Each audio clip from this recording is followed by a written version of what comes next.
Hello, DF exclamation point. Has John played any modern game consoles on those CRTs via the RetroTink 4K, especially the remastered retro games that have appeared lately? So back in the day, we did a video about how the Xbox Series consoles and PlayStation 5 looked on a CRT, specifically the FW900. Hmm. But this is a bit of a different question, right, John? Um, have you ever considered using modern consoles on a CRT using the RetroTink? Is that really the role of that particular That piece of kit?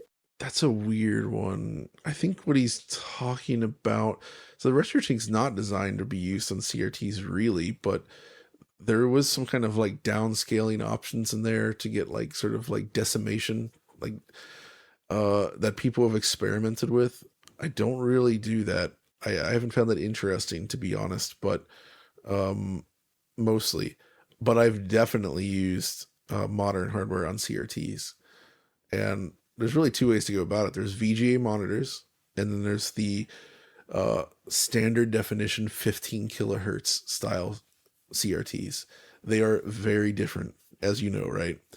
For HD content, normally you would want to use more of a VGA monitor as far Yeah, as a CRT because they can resolve much higher resolutions. But there is like the sometimes FW900. exactly, but sometimes there's benefits to using a 15 kilohertz CRT. I've done stuff with like I've connected my PC to my regular SD CRTs in order to play Sonic Mania in 240p, for instance, since they included an option in the INI file to reframe it as a 4 by 3 game. You can actually send that out at using I use a what is it? I'm forgetting the name of the device. It was like an Emosha, an Extron Emosha something that allows me to basically get 240p out of a modern PC, which is kind of crazy, but it works. And for games like that and certain other things for retro stuff like that, it's very cool to be able to play that on an old school CRT. So Mhm. there's definitely ways to do it.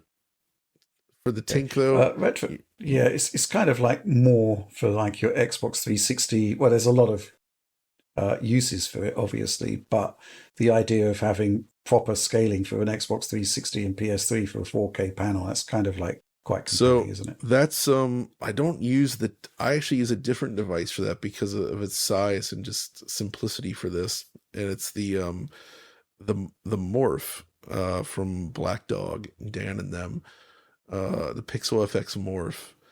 And the purpose of that is that I literally it has the screws for it. I mounted it behind my cabinet and I have it so that the secondary output from I have three outputs on my AV receiver. One of them goes to this.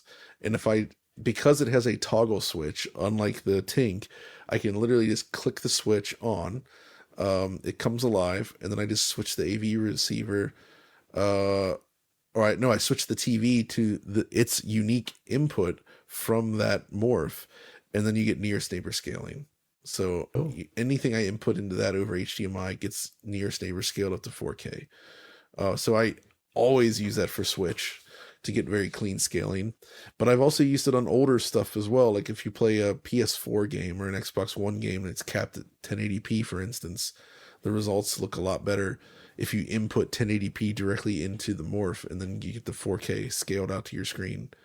So you're basically Mhm. shifting where the scaling's being done.